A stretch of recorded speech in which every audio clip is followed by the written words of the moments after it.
بسم اللہ الرحمن الرحیم۔ السلام علیکم ورحمۃ اللہ وبرکاتہ۔ آپ کو ہمارا چینل قصہ کہانی میں خوش آمدید۔ نصف شب کے بعد سلطان صلاح الدین ایوبی اپنے خیمے میں داخل ہوا جو ناجی نے نصب کیا تھا۔ اندر اس نے قالین بچھا دیے تھے۔ پلنگ پر چیتے کی کھال کی مانند پلنگ پوش تھا۔ فانوس جو رکھوایا تھا اس کی ہلکی نیلی روشنی صحرا کی شفاف چاندنی کے مانند تھی، اور اندر کی فضا عطر سے معطر تھی۔ خیمے کے اندر ریشمی پردے آویزاں تھے۔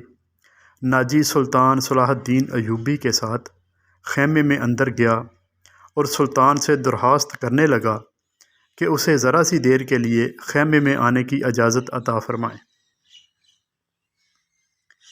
میں وعدہ خلافی سے بہت ڈرتا ہوں۔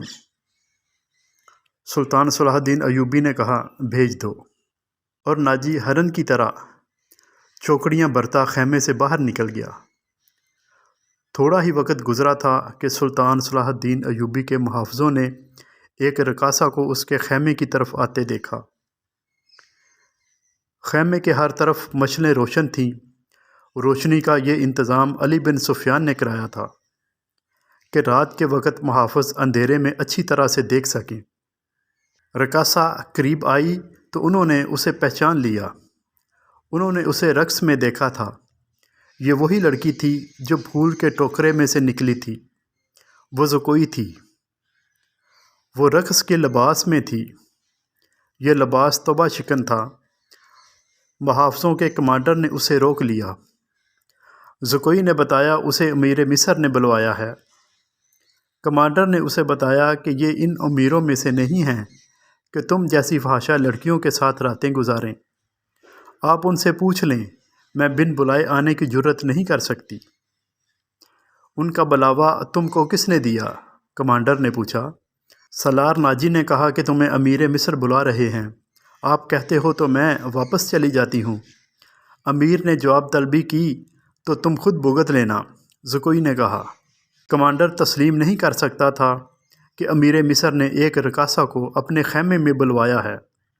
وہ سلطان کے کردار سے واقف تھے۔ وہ اس کے اس حکم سے بھی واقف تھا کہ ناچنے گانے والیوں سے تعلق رکھنے والے کو 100 درے بھی مارے جائیں گے۔ کمانڈر شش و پنج میں پڑ گیا۔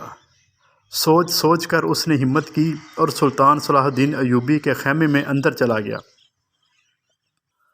سلطان اندر ٹہل رہا تھا۔ کمانڈر نے ڈرتے ڈرتے کہا، باہر ایک رقاصہ کھڑی ہے جو کہتی ہے کہ حضور نے اسے بلوایا ہے۔ اسے اندر بھیج دو، سلطان صلاح الدین ایوبی نے کہا۔ کمانڈر باہر نکلا اور زکوئی کو اندر بھیج دیا۔ سپاہیوں کو توقع تھی کہ ان کا امیر اور سالار اس لڑکی کو باہر نکال دیں گے۔ وہ سب سلطان صلاح الدین ایوبی کی گرجدار آواز سننے کے لیے تیار ہو گئے تھے، لیکن ایسا کچھ نہیں ہوا۔ رات گزرتی جا رہی تھی۔ اندر سے دھیمی دھیمی باتوں کی آوازیں آ رہی تھیں۔ محافظ دستے کا کمانڈر بے قراری کے انداز میں ٹہل رہا تھا، تو ایک سپاہی نے کہا، کیا یہ حکم صرف ہمارے لیے ہے کہ کسی فحاشہ کے ساتھ تعلق رکھنا جرم ہے؟ ہاں، حکم صرف ماتحتوں اور قانون صرف رایا کے لیے ہوتا ہے، کمانڈر نے کہا۔ امیر مصر کو درے نہیں لگائے جا سکتے۔ بادشاہوں کا کوئی کردار نہیں ہوتا۔ سلطان صلاح الدین ایوبی شراب بھی پیتا ہوگا۔ ہم پر جھوٹی پارسائی کا رعب جمایا جاتا ہے، کمانڈر نے کہا۔ ان کی نگاہوں میں صلاح الدین کا جو بت تھا وہ ٹوٹ گیا تھا۔ اس بت میں سے ایک عربی شہزادہ نکلا جو عیاش تھا، پارسائی کے پردے میں گناہ کا مرتکب ہو رہا تھا۔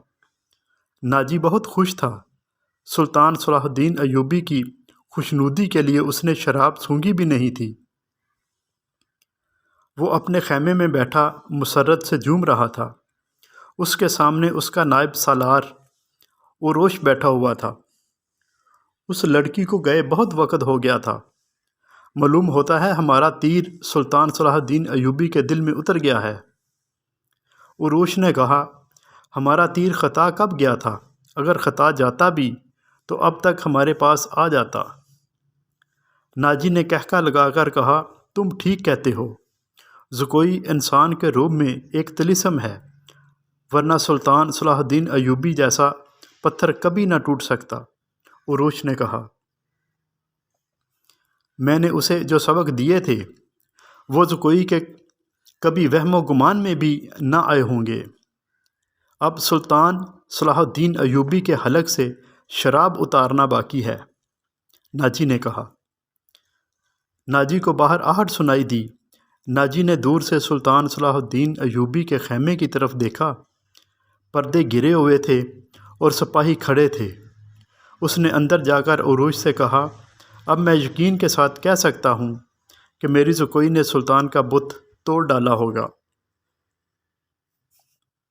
رات کا آخری پہر تھا جب زکوئی سلطان صلاح الدین ایوبی کے خیمے سے باہر نکلی۔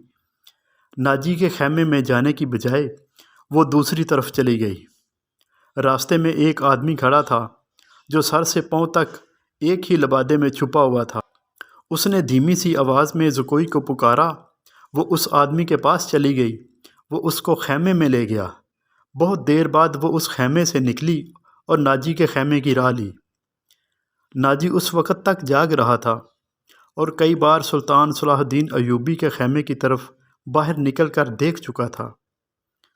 زکوئی نے سلطان صلاح الدین ایوبی کو پھانس لیا ہے اور اسے آسمان کی بلندیوں سے گھسیٹ کر ناجی کی پست ذہنیت میں لے آئی ہے۔ عروش، رات بہت ہو گئی ہے اور ابھی تک واپس نہیں آئی، ناجی نے کہا۔ وہ اب آئے گی بھی نہیں۔ ایسے ہیرے کو کوئی شہزادہ واپس نہیں کرتا، وہ اسے اپنے ساتھ لے کر جائے گا۔ تم نے اس پر بھی غور کیا ہے؟ عروش نے کہا۔ نہیں، میں نے اپنی چال کا یہ پہلو تو سوچا ہی نہیں تھا، ناجی نے کہا۔ کیا یہ نہیں ہو سکتا کہ امیر مصر زکوئی کے ساتھ شادی کر لیں؟ اس صورت میں لڑکی ہمارے کام کی نہیں رہے گی، عروش نے کہا۔ وہ ہے تو ہوشیار، مگر رقاصہ کا کیا بھروسہ؟ وہ رقاصہ کی بیٹی ہے اور تجربہ کار بھی، دھوکہ بھی دے سکتی ہے، ناجی نے کہا۔ وہ گہری سوچ میں تھا کہ زکوئی خیمے میں داخل ہوئی۔ اس نے ہنس کر کہا، اپنے امیر مصر کا وزن کرو اور لاؤ اتنا سونا، آپ نے میرا یہی انعام مقرر کیا تھا نا؟ پہلے بتاؤ ہوا کیا ہے؟ ناجی نے بے قراری سے کہا۔ جو آپ چاہتے تھے۔ آپ کو یہ کس نے بتایا کہ صلاح الدین پتھر ہے، فولاد ہے؟ اس نے زمین پر پاؤں کی ٹھوکر مار کر کہا، وہ اس ریت سے زیادہ بے بس ہے جس کو ہوا کے جھونکے اڑاتے پھرتے ہیں، زکوئی نے کہا۔ یہ تمہارے حسن کا جادو اور زبان کے طلسم نے اسے ریت بنایا ہے، ورنہ یہ کم بخت چٹان ہے، عروش نے کہا۔ ہاں، چٹان تھا، لیکن اب ریت کا ٹیلا بھی نہیں، زکوئی نے کہا۔ میرے متعلق کوئی بات ہوئی؟ ناجی نے کہا۔ ہاں، پوچھ رہا تھا کہ ناجی کیسا انسان ہے۔ میں نے کہا کہ مصر میں اگر آپ کو کسی پر بھروسہ کرنا چاہیے تو وہ ناجی ہے۔ اس نے کہا کہ تم کس طرح ناجی کو جانتی ہو؟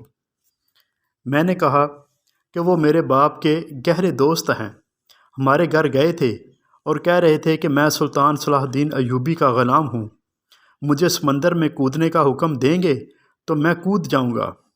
پھر اس نے مجھ سے پوچھا کہ تم باعصمت لڑکی ہو۔ میں نے کہا میں آپ کی لونڈی ہوں، آپ کا ہر حکم سر آنکھوں پر۔ کہنے لگا کہ کچھ دیر میرے پاس بیٹھو۔ میں بیٹھ گئی، پھر وہ اگر پتھر تھا تو موم بن گیا اور میں نے موم کو اپنے سانچے میں ڈال لیا۔ اس سے رخصت ہونے لگی تو اس نے مجھ سے معافی مانگی۔ کہنے لگا میں نے زندگی میں پہلا گناہ کیا ہے۔